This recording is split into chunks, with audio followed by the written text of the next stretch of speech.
welcome to Lily Tang Williams. June 4th is the 34th anniversary for the Tian'anmen Square massacre. And all the students, civilians were killed by the Chinese army, Chinese government, shall never be forgotten. So I have a very special guest today who was in Tian'anmen Square, who was one of the student leaders, later was arrested, went to prison, then went to countryside for re-education for another year, and finally made to United States in 1995. My friend, Fengsuo Zhou, I'm going to let him to introduce himself and tell you his stories. And you will be amazed. And then he will introduce his June 4th little memorial exhibit in his organization. And so here is my friend. Hey, welcome, Fengsuo. How are you doing? Hi, Lily. Thank you. You're doing great, right? Oh, your exhibition room looks great. So for our audience who never know much about Tian'anmen Square massacre, and we just want you to kind of quickly introduce your background, your story, and tell us a little bit about yourself. Where were you born? Where did you grow up in China?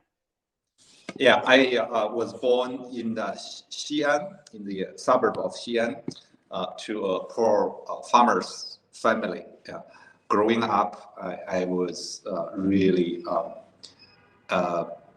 indignified by the caste system that we were classified as peasants, farmers. So you were a red child under Mao's Cultural Revolution. You were a red child, right? Red class. No, I mean, we were poor and not allowed to go into the city, and even though politically Mao gave these peasants some kind of name, but I was very aware of this kind of repression.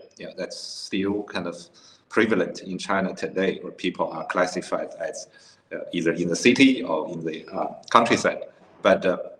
Because we were right in the suburb of Xi'an, a big city, I was very aware of how this unjustified this kind of classification was. This was like my first question of the legitimacy of the political system. I was a voracious reader growing up. I basically learned everything by myself. Wow. Even though my family was very poor, my parents, my mother especially, she just gave up a lot for me in order for me to pursue good education. So I was able to go all the way to high school, then graduate, and went to Tsinghua University, basically admitted as a special student because of my academic record.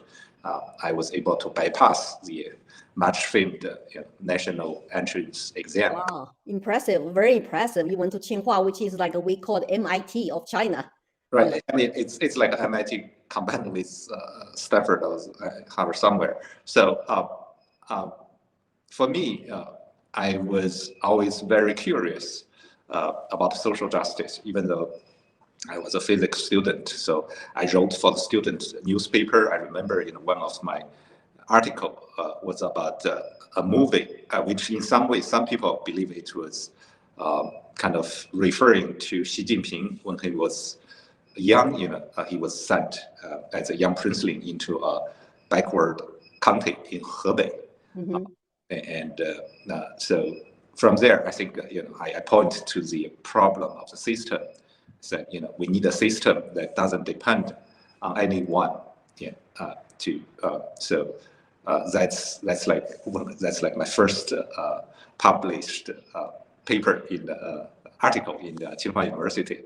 Wow. So you were politically aware, even though you were in Tsinghua University to study physics, right? Yes, that was a different time in China in the 80s. Even the party itself was always pushing for more reform, more change, and in a way, the reflection on what happened during Cultural Revolution of Mao Zedong gave people a lot of ammunition to go against CCP's censorship regulation. So we were reading a lot, and there are many books being imported. And because my English level was very good, so I basically learned by reading. I memorized Declaration of Independence in English as a way Wow. to learn English, and I was very inspired by what I learned. I said it just feels much better, as a way of living for people, So you really like it. You really like the ideology, the values, the concept. And which year did you go to Tsinghua University? I wonder if I went to Fudan 1981. Which year did you go to Tsinghua? 85. 85. Okay. So, okay. So I tell people this 80s was good time because Yes. when you went to college, seems like was a lot more open that time. You can publish papers, you can talk about political reforms, and Yes. that was a great time actually for our generation. And so when you graduated with your physics degree, then where do you go to work? No. I mean, Oh, you never. before I graduated, I became a student leader. So my physics study kind of had to be stopped. Oh, that's why when you were senior year, right? Because that's 89, Yes. 85. Right. So give us a little bit story about which day you started to get involved and become student leader during the Tiananmen Square protest. I was very active. So one important work before 1989 was that I organized a department-wide free election of the student union, even though it was such a minuscule level, but it was a real organization with real power. And for most students, they participate just so enthusiastically, and it's an empowering process for all of us. I was really shocked positively by the energy that it brings up in people. The feeling of being respected, having the dignity because you can vote for someone. Is that what you call the 学生会, right? 学生会, like students association kind of. So how many members did you actually have that time? I think the department has about 400 undergraduate students. So, but it was significant when I look back because this was like the only election that ever held at any university in China. There's never before or after had such kind of election. So for me, this was an eye-opening process because democracy, election, it was so natural, and we learned it very quickly. As soon as we started, people were excited, partially because it's not that intense, but soon, you get into fierce competition, campaigning, all that. But so we elected a free and an independent student union, which later became the core of the student organization at Tsinghua University next year. So I think that this was like a preparatory kind of stage that's happening everywhere. I also went to Democracy Salon in Peking University, which was organized by another student leader, Wang Dan, and where I met Professor Fang Lijie, who was the most famous physics professor. Most people consider him like someone like Sakharov, who was the famous physics professor in Soviet Union. At that time, I think the students on the campus were very active.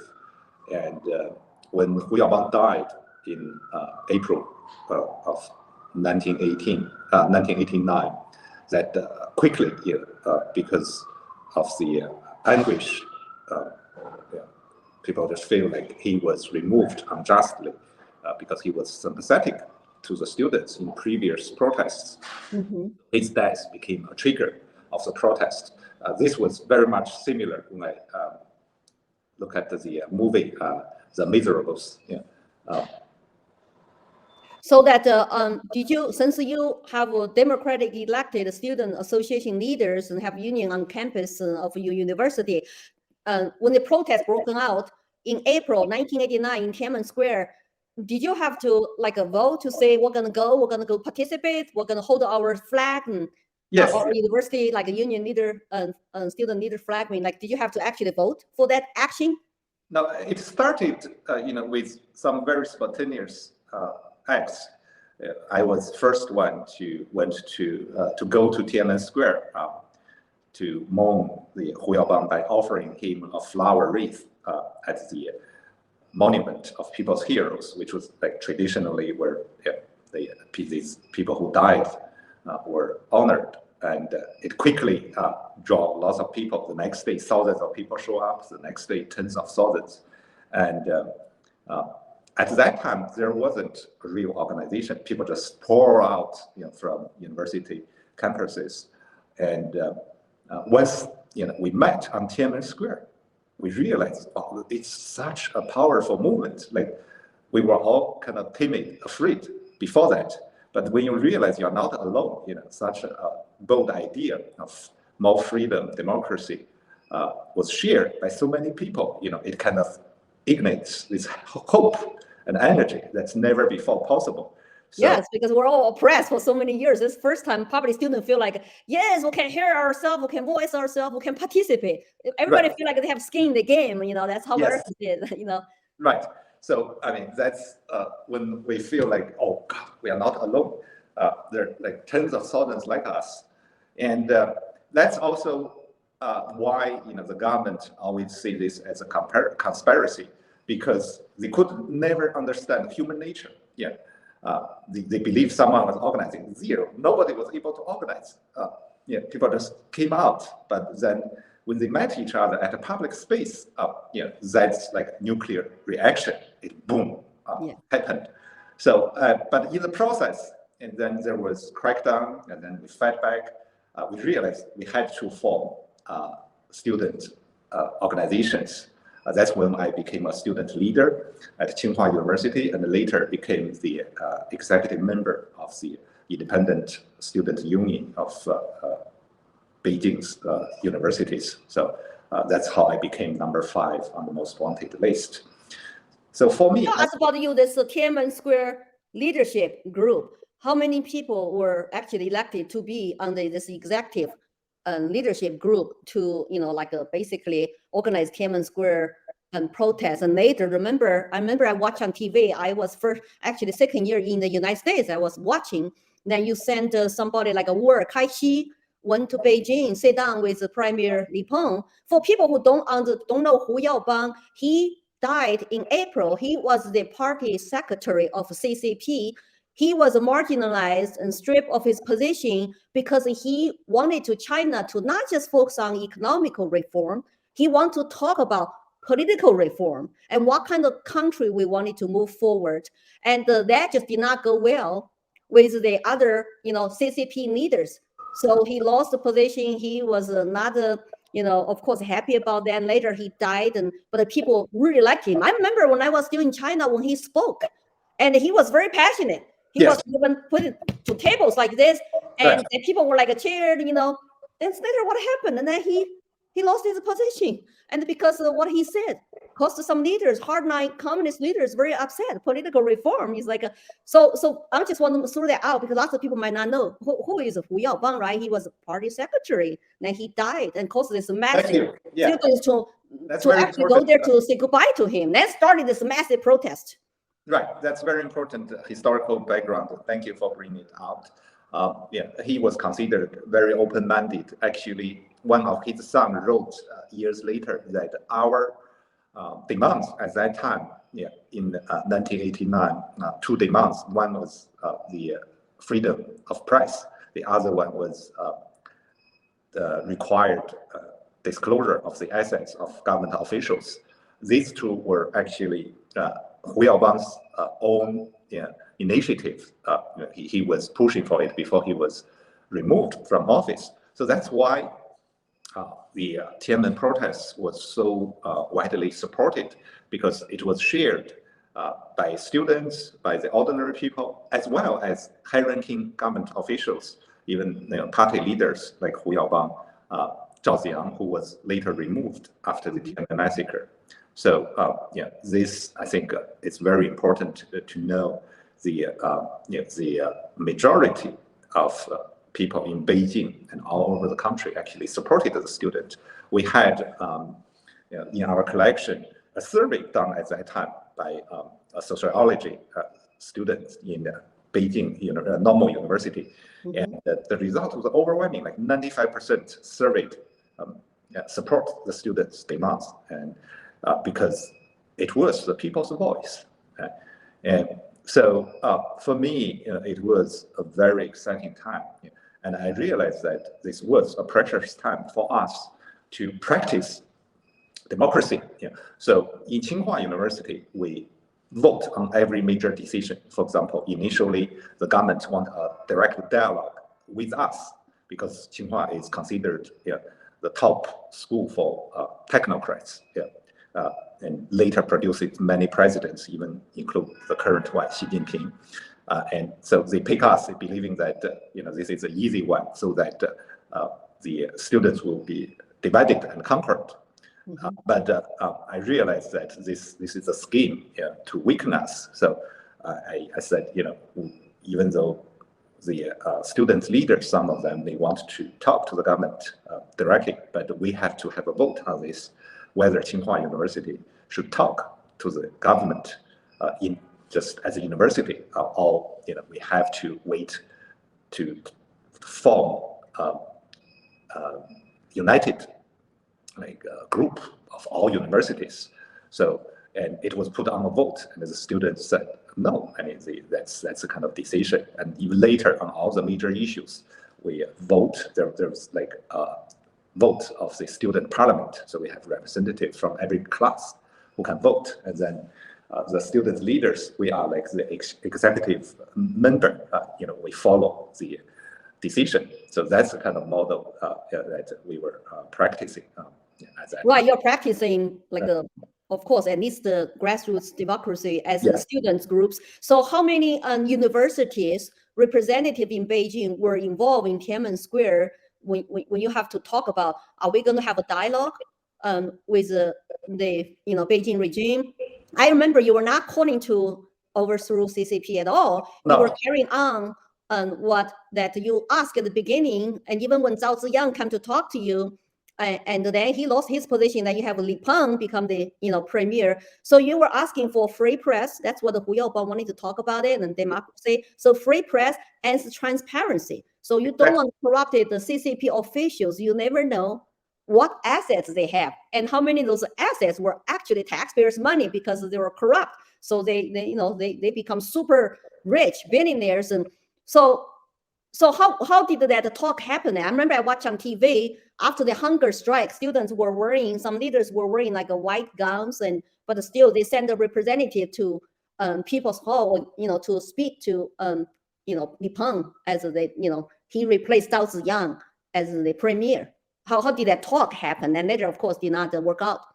The talk was actually mainly by the government with the students on hunger strike. Okay, that's separate from your different university groups. Right. So we actually had a group. So we had a dialogue group. That's a separate organization, supposedly preparing for all the direct dialogue. So just to give a historical background, this was the time when the Soviet Union blocs were collapsing, disintegrating, and we were learning a lot from Poland, Czech, the dissidents there. So, for example, later I'll show you, Poland, I think was most advanced because of the Solidarity Union movement, and later, they were able to win the election away from the communists. So that's like the first major development in parallel to Tiananmen Square, even though our fight and in a tragedy in Eastern Europe, the communist system collapsed and resulting in the fall of Berlin Wall. So that was the other, the historical background that was going on. So for us, we were more or less trying to do the same thing. We want a peaceful transformation into a society without a one-party system only by CCP. But at that time, we were only demanding freedom of press and transparency.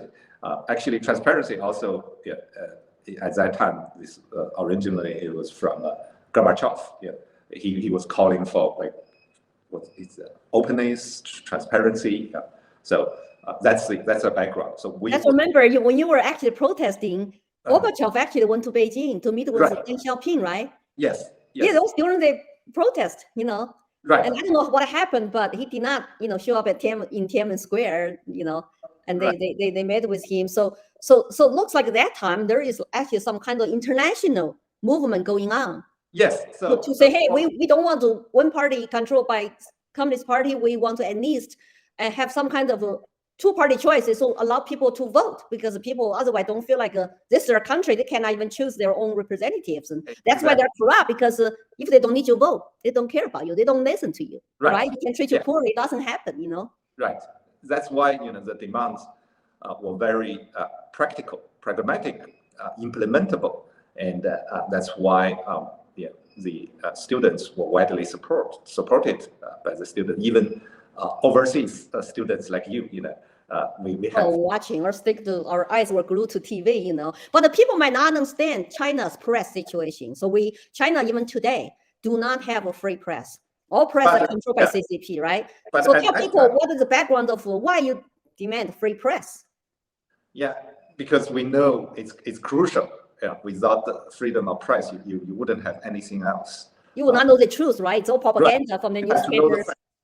And to know who is for what, who is against what, so that that's the base of public opinion, and it will be crucial if you want to form organization and all that. So that's what we wanted. And for a while, the journalists, even though at that time they were mostly government appointed journalists, they were employees of government. Yeah, but they were supporting our demand, and there were thousands of journalists in Beijing marched for freedom of press.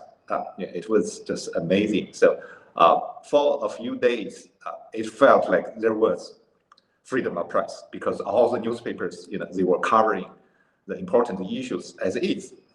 And even when I was on Tiananmen Square, some of the government, the official national radio, TV station, the posts would come to the broadcast station to speak. And so that's why for a while it felt like there is real freedom, and that's why people were so hopeful, and it was as a result very peaceful. It's like the most peaceful protests ever before the massacre, because there wasn't even a traffic accident, even though millions of people were there, and we had to make sure that ambulance, which was carrying the students on hunger strike to and from hospitals, like passing through the crowds, like every few minutes you have this. But everything was organized by volunteers, very smooth. I saw lots of Beijing residents come out to deliver water and food. Yes. And talk to you, and later they're trying to even protect the students and tell the soldiers, please don't hurt our most educated and brightest country's future. So it was all very peaceful. So when you say that the press come to report it, did that report go to like nationwide, like people say? So nationwide, all knew there was big peaceful Beijing students protesting Tiananmen Square. Yeah, and that's so they knew. Then what happened later? Then they start to not cover it, or they just start to call you group now counter-revolutionary. when Deng Xiaoping started the martial law, so he sent troops. That's when the tune of the media changed. But even so, all the way through to the massacre, the newspapers they were doing their part, trying to support the students, sometimes in a very indirect way. Actually, there was one courageous broadcast. I think this was of Beijing International Radio. The broadcaster actually condemned the massacre and told the world what happened in perfect English. And later he was arrested, sent to prison. But he wasn't alone. There were many people. So give people a time frame. When did the Tiananmen Square protest started? I know it's in April. then which day that the martial law was declared, and then then the everything just changed. And so I know it's like 6 weeks long. So which day did the protest start? Like when people start to go to Tiananmen Square to mourn for Hu Yaobang's death? Yeah, the Hu Yaobang died April 15. And so the next day I went to Tiananmen Square. I was probably among the first group to arrive on Tiananmen Square. And then the next day, thousands, and then tens of thousands. And Wow. basically, by his funeral, official funeral, we had like over 100,000 students. And funeral was like April 22nd. So 22nd, okay. Yeah. And then Deng Xiaoping issued his April 26th editorial, which basically stated that he will use whatever force to crack down if there's continued process. But then the next day, 27th, Beijing people were so outraged, like they pour out of their family, to the street in support of the students. So there was like 500,000 probably on April 27th, and then on May 13th, the Wang Dan and Chailing and a few other students started a hunger strike on Tiananmen Square. That's when Gorbachev was supposed to visit, and that I think quickly escalated the level of confrontation, and more people joined in the protests. So on May 18, I think there were like over 1 million people, very similar to what we saw later in Hong Kong. How many people joined the hunger strike in Tiananmen Square? Probably 2,000. 2,000, okay. Yeah. So, and then Deng Xiaoping sent in troops, I think almost 250,000 in the end. So before you do that, when did Zhao Ziyang show up to trying to have a conversation with students? Zhao Ziyang showed up on May 19th. May 19th. So this was the day, later that night, Deng Lipeng declared martial law. And earlier that morning, he was basically there to say goodbye. Yeah. So he knew they were going to declare martial law, students will get hurt. So he came trying to persuade you to go home, right? Yes. That's why he said, you're young, go home. And I saw that on TV, actually in the United States, yes. A kind man. He was kind-hearted. But we should have more from a leader. Had he stayed there like Yeltsin, things would be very different. But he was only one there, only one. It doesn't matter.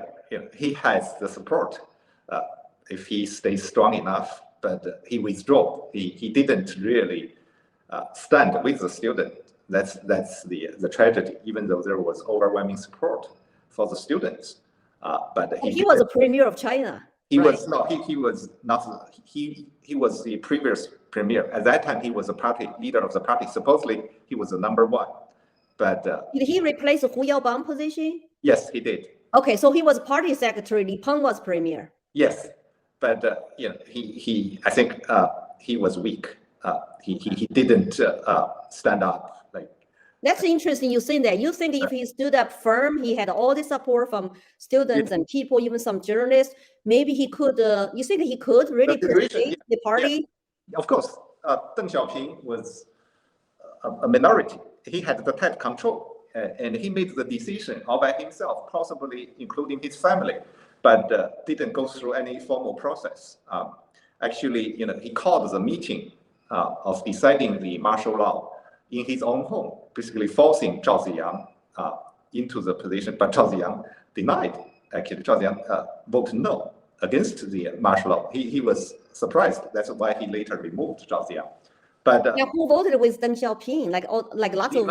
No, Li Peng and Yao Yilin. Yeah. Okay. So 2 out of 5. It was a tie. Okay. 2 out of 5. 2 out of 5. So there was 2 support. Li Peng and Yao Yilin, and 2 against. So the vote did not pass. Did not pass. No, yeah, but Deng Xiaoping decided anyway. So it was a coup. You know why people might not understand this? Because Deng Xiaoping controlled the military. Exactly. But he was military commission chairman. Right. He hold on to that position after he become. I want to be term limited. I don't want to be president or party secretary. But he knows which position is most powerful in China. Exactly. It's the military commission chair. Right. And so what happened? So May 19th, he declared anyway the martial law. Right. And so the next day, when the troops were coming in, they met with spontaneous resistance from citizens. Beijing. Yeah, when people saw the trucks, they would lay down on the street to stop them. And that's the famous tank man. Remember famous tank man? Yeah, tank man was later. This was the first wave. This was May 20th. So they were stopped even outside and before the Tiananmen, I saw that. Right. So they couldn't push in, even though they had about 250,000 of troops.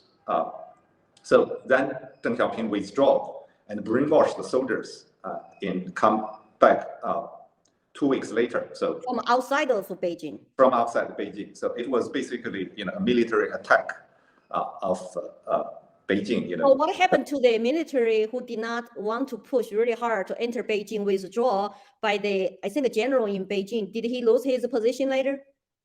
Yeah, so you're talking about Xu Qinxian. Yeah, he was the commander of the most elite troops, Sanshibajun, the 38th That's right. Group. He was court-martialed to 5 years in prison for refusing to carry out the command of Deng Xiaoping. So it just showed. I mean, later we realized there were many people, even within the military, who were really against the crackdown, especially of killing people. So but Deng Xiaoping, his order was carried out, and that's how the massacre happened. So did they talk with Li Peng in Beijing, with the hunger strike leader, like Wu Kaixi? Did that happen before the martial law was declared? Yes. So they're trying to talk. I saw on TV too. Right, but it did not go anywhere. No, but that was basically a show, because the vote that on deciding whether to implement and the martial law, this was before the talk. So 5 people. What were they on the? There were 5 people on the Politburo. Those standing. The standing members of the political bureau. Well, only 5 that time. Yes. Oh, okay. Because now China has 7, right? Yeah. Sometimes. Oh, okay. So wow. So he just totally ignored that. Then when outside of Beijing, I heard he went to Hubei province. Yes, he was probably. Well, for now, I think we know most of the history. Because Zhao Ziyan published his memoir and Li Peng published his diary, even though the CCP regime denied Li Peng. They want him to be holding the bag for Deng Xiaoping, but Li Peng wanted to publish his diary, basically trying to extricate himself from the decision to kill. But Li Peng's diary, in most part, I think it confirmed what Zhao Ziyan said in his memoir.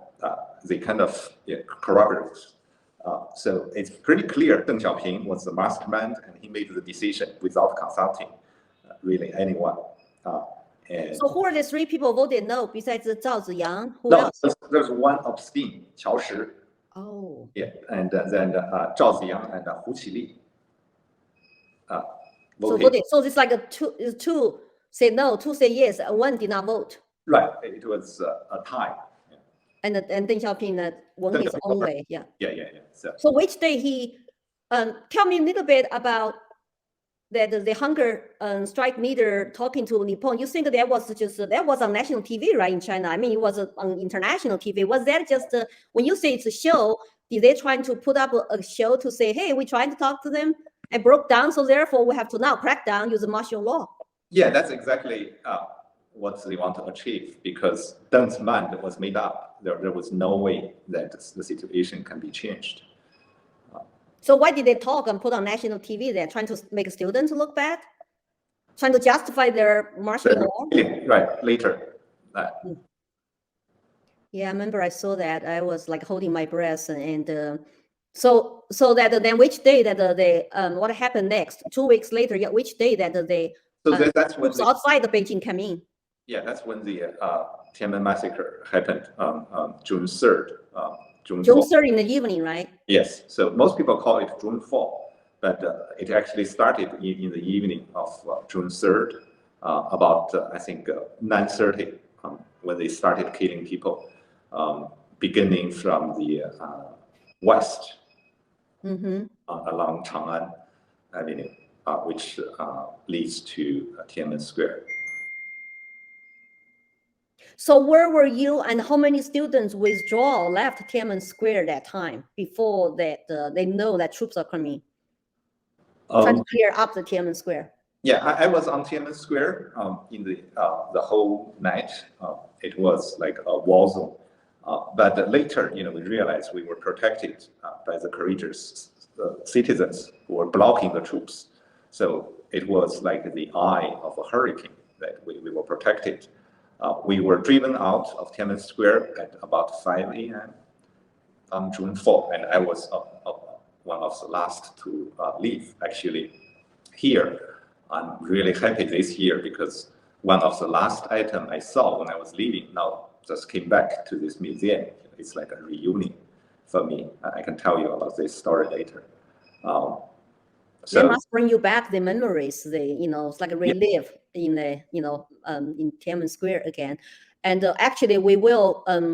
If we do run the time, I'm going to come back to you to have another recording just for you to go through your special items from. I think I have time now. I just let's do it later.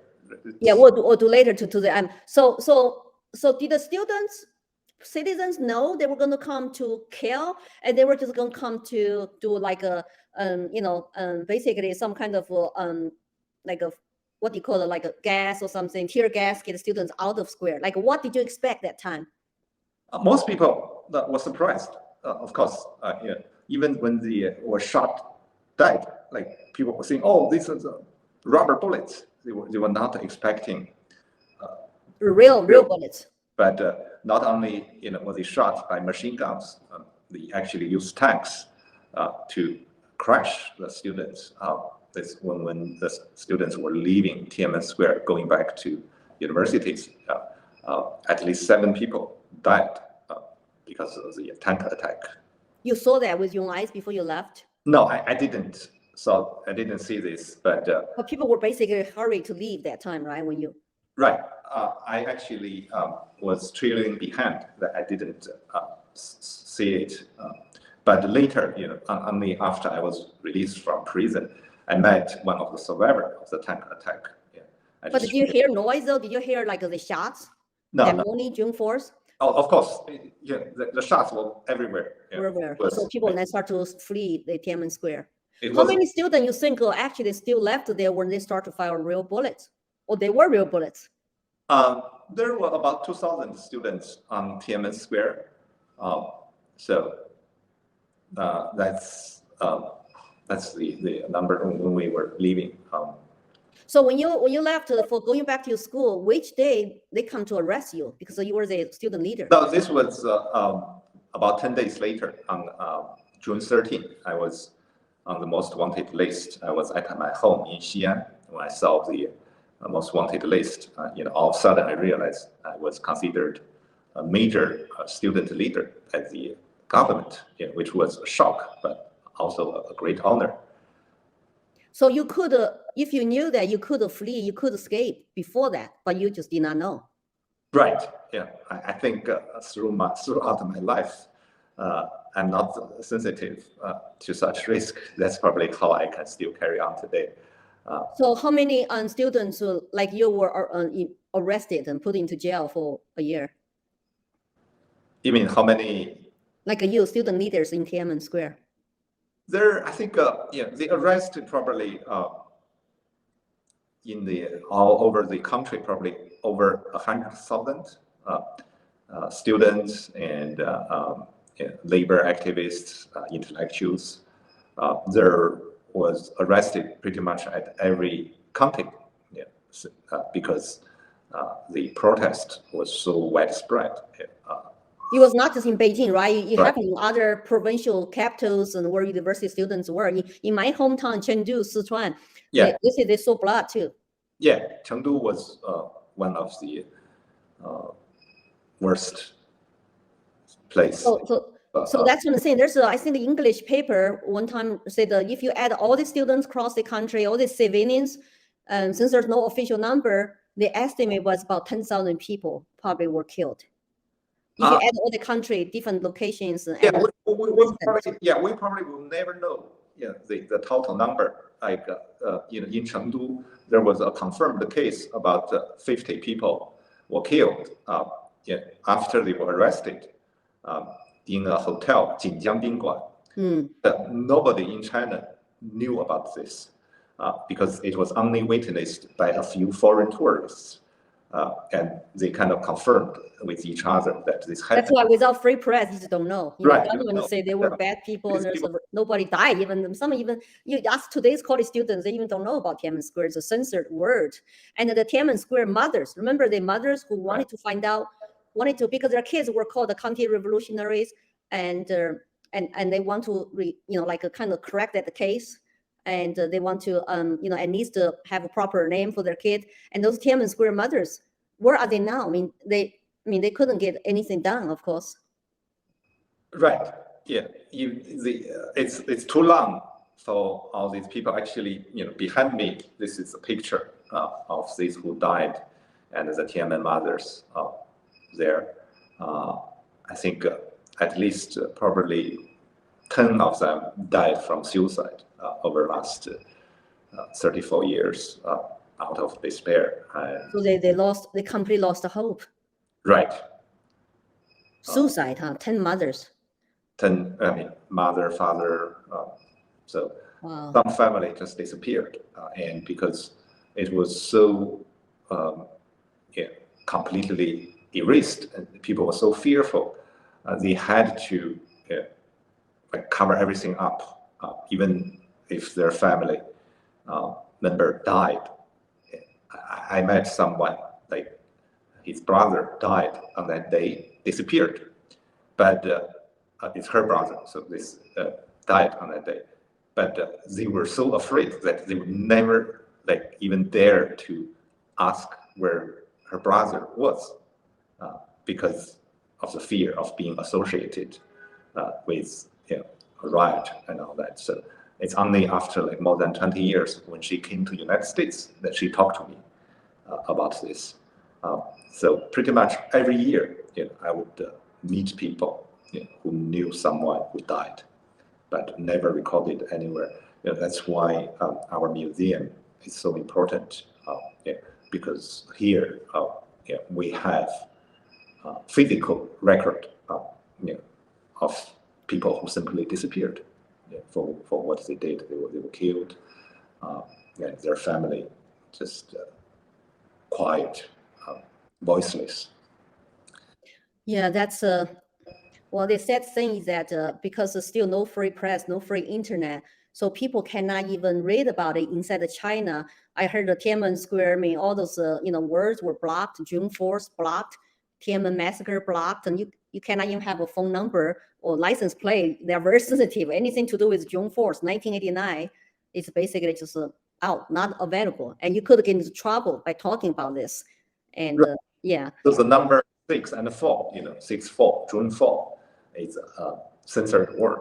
You cannot talk about it. You cannot have it. I think actually once U.S. technology company software was censored, blocked because it contained the number 8964. That's how fearful the government is after all these years, because they committed massive murder, and it was a coup. There was no justification. So I heard that's what Deng Xiaoping told the troops outside of Beijing to say they were, coup and counter-revolutionaries, and very, very bad, and killing, cops and soldiers, burning cars, and you got to go crush them. So because they come in, they thought maybe they were really dealing with the enemy of the state or something. So they did not hesitate to just shoot and use tanks and so you did not know about Tankman even until you come out of prison, like what happened that day. Yeah. No. I think even for people like me, we were only witnessing a very small part of it. There was just so much happening to so many people. For me, that's also why after all these years, it always feel like a very rewarding work to know more of what happened. For me, it's just a great mission that keeps unfolding with new details, even though the general message is very clear. It was spontaneous uprising, very peaceful against a brutal regime that eventually only had to use senseless killing to keep their power. That's what happened. And of course, it's also very important to remember this was a time that the world witnessed how Chinese people love freedom, democracy, and were willing to sacrifice for it. You saw it in Tian'anmen, in this image, the statue of democracy. Yeah, that's behind you. I can see the statue. Right. That's the imitation of this statue of goddess of liberty in Tiananmen Square, and you just remade that to look similar like that, right? Yes, it was definitely a manifestation of it's basically universal value embodied in a sculpture.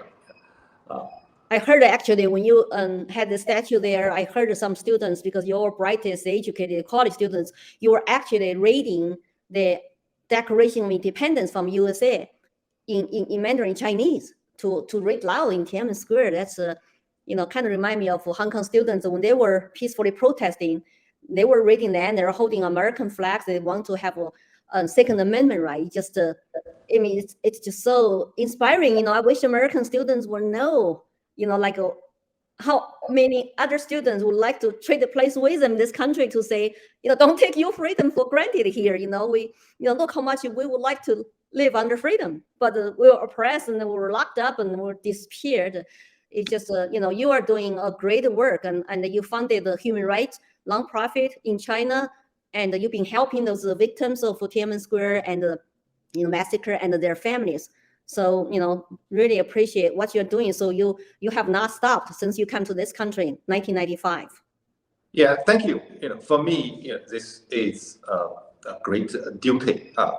It's sometimes I feel like it's too big for me, but every moment I would ask myself, what have you done to advance freedom for China? Because it is important not only for China, it's very important for the world. For my children who are American citizens now, I want this country to be free. And now CCP is a direct threat of all this. That's why this is important. Most people probably realize the threat of CCP, like the balloons.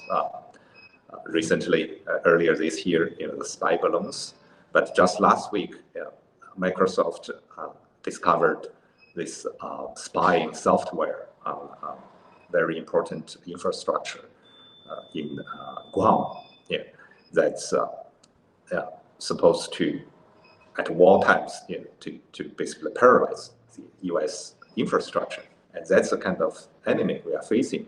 Most people probably don't realize the extent of the threat. It's so pervasive now. So yeah. Well, their infiltration in America is pretty deep, Yeah. And, but it's good. We have immigrants like us. We know what they're doing, their true colors, what's going on in China, and watch them what they're doing in this country, so we can come out to warn American citizens. So how can people go to you memorial exhibit in New York, and what do you have a place for them to follow you and to go to visit, or they need to schedule with you? Yeah, I think you can find me on Twitter, Facebook, Instagram. It's very easy to find my name, and you can publish the links if you. Yes, we will. Yeah.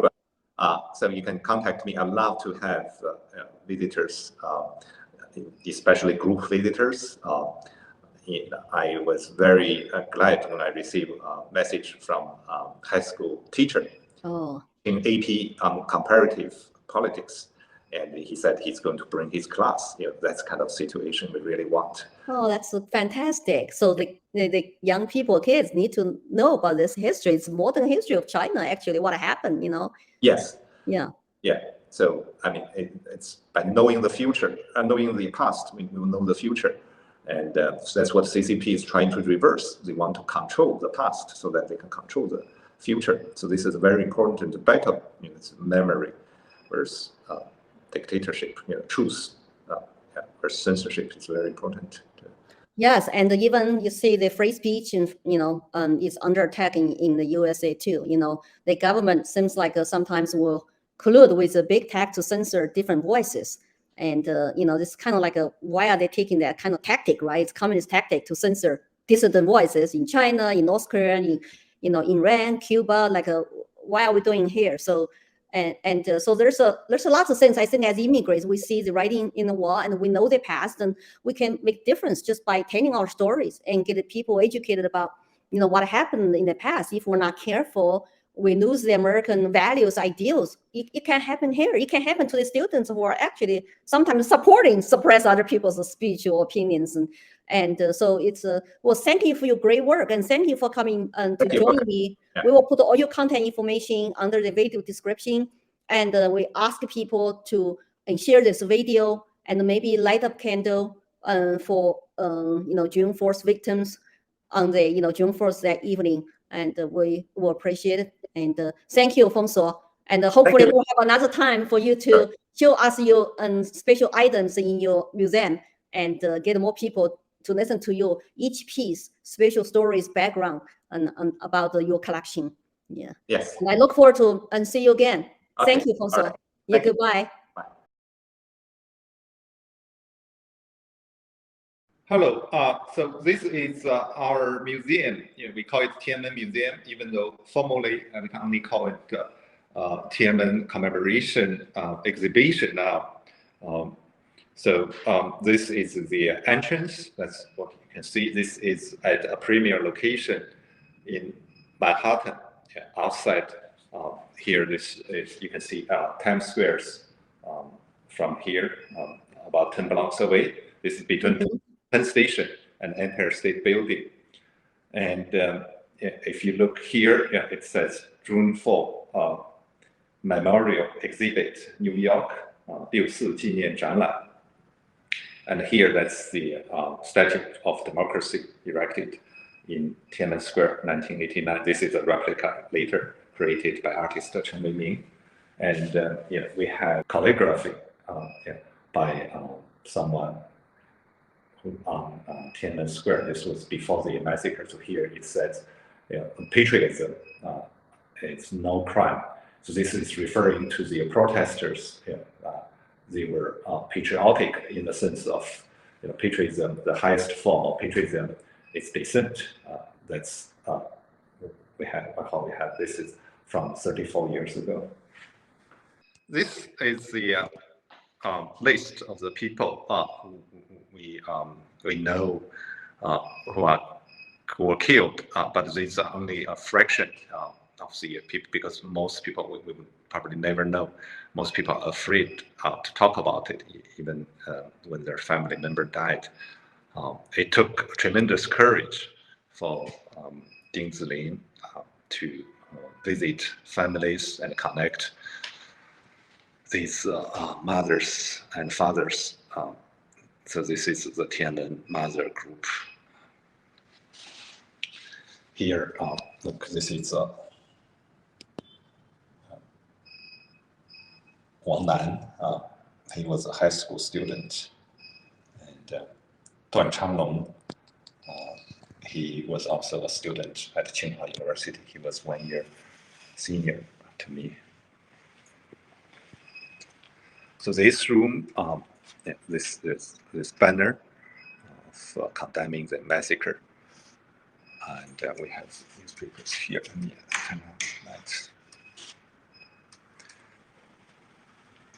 So this is a blood-stained shirt by a journalist. She was with a student when she was beaten almost fatally. She kept this shirt for many years.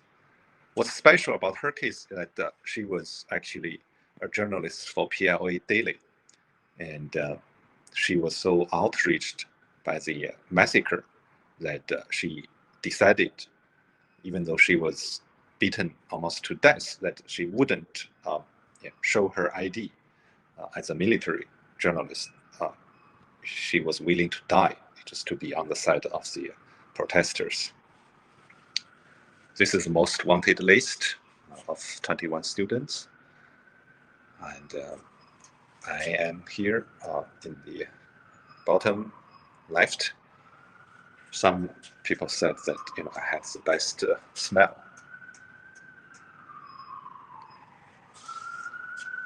This is Hong Kong, the Victoria Park commemoration every year until 2020, when it was stopped by the pandemic and later by national security law. This is another room. We'll have the opening ceremony here.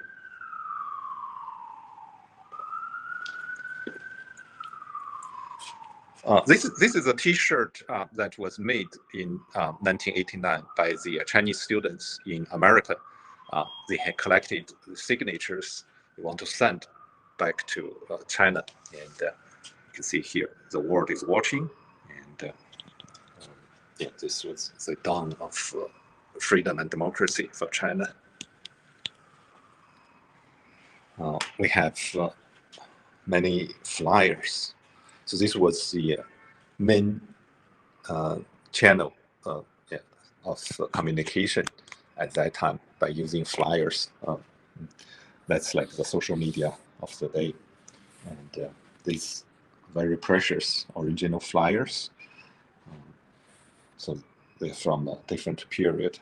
This one in the middle, I created this. So I was in tears when I saw this because it was my own idea to write this flyer. This talks about freedom of press, why it's so crucial for us.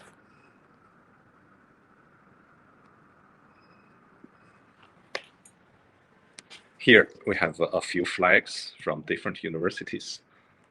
This one is a flag of the student organization. This one, this flag was used to wrap a student who was shot.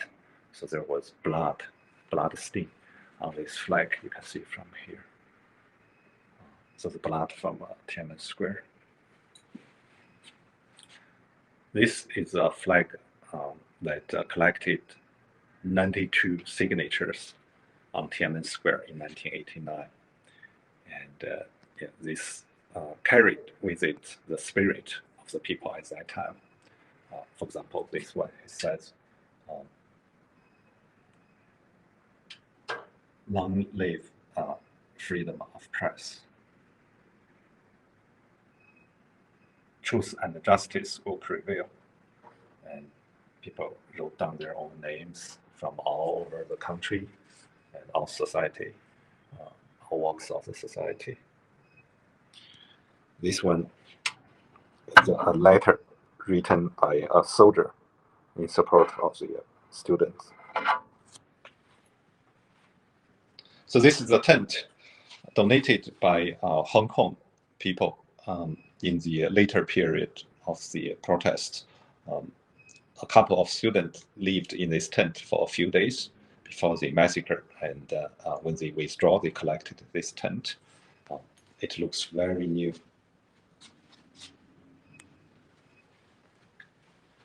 This is a picture of Tiananmen Square with very similar tent there. Actually, this person looks very much like me on Tiananmen Square, even though he wasn't me, but looks very similar. I even had the same kind of shirt and trousers.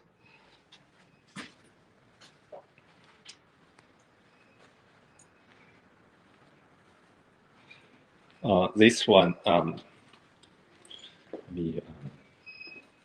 this is another one that's very personal to me. This is a printer. It's actually a high-speed printer, even though it looks very primitive now. In the morning of June 4, 1989, while there were gunshots, soldiers pushing us around, tanks crashing the ground of Tiananmen Square. We were withdrawing, and I saw this printer being carried by some courageous students. I asked them, I said, God, this is the time to care only for your life. And why don't you just leave it and run away? The answer was, wow, this is such a powerful printer. We need this to fight another day. And for me, this was a moment of reunion when this printer came back to me 2 months ago. It was kept by a teacher at Tsinghua University.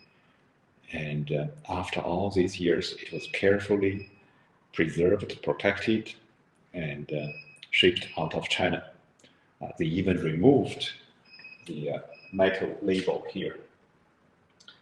So it took me a while to realize, even though it looks so kind of heavy, low tech, but it was the high-speed printer that I saw last time in 1989. So to me, this is not only about history. It is a revival, reunion. And the fact that so many people care so much about it, that they risk so much to keep it over all these years, is a testimony to the spirit of the Tian'anmen Protests. That's why it's so important. I want more people to come and visit. Please come and bring in your friends, your kids. This is an important part of China's history. China could have taken a different path. If China was democratized, it could become a source of peace and prosperity. Instead, it took on a wrong path because of massacre. And now we are all facing this pervasive threat, and we must fight back. And this is one way to fight back against CCP, to remember the brave protesters who fought for China's democratization with their lives. Thank you. Thank you for this wonderful tour. I will visit this someday in New York. I have seen some of this actually when you had that in DC, but appreciate all your time and efforts to keep this memory, this important part of history alive. Thank you. Thank you. Yeah. So I hope that you enjoying this show, enjoying the tour, and remember what could have happened if actually China students' movement were not crushed. They actually start to do political reforms, had a free press and transparency, and today's world would be a lot better place too. So don't forget Tiananmen Square massacre. Don't forget the students who died. And don't forget the Hong Kong students who followed suit, had their massive protests against the totalitarian regime of China's Communist Party. And we must remember them. And please, and join me June 4th to remember the victims, and light up candle and carry the torch of freedom for the human race. And we must bring down CCP. Thank you very much, and thank you and to give me the tour. I hope that you will visit this museum in New York and message Fengsuo Zhou and donate to his cause.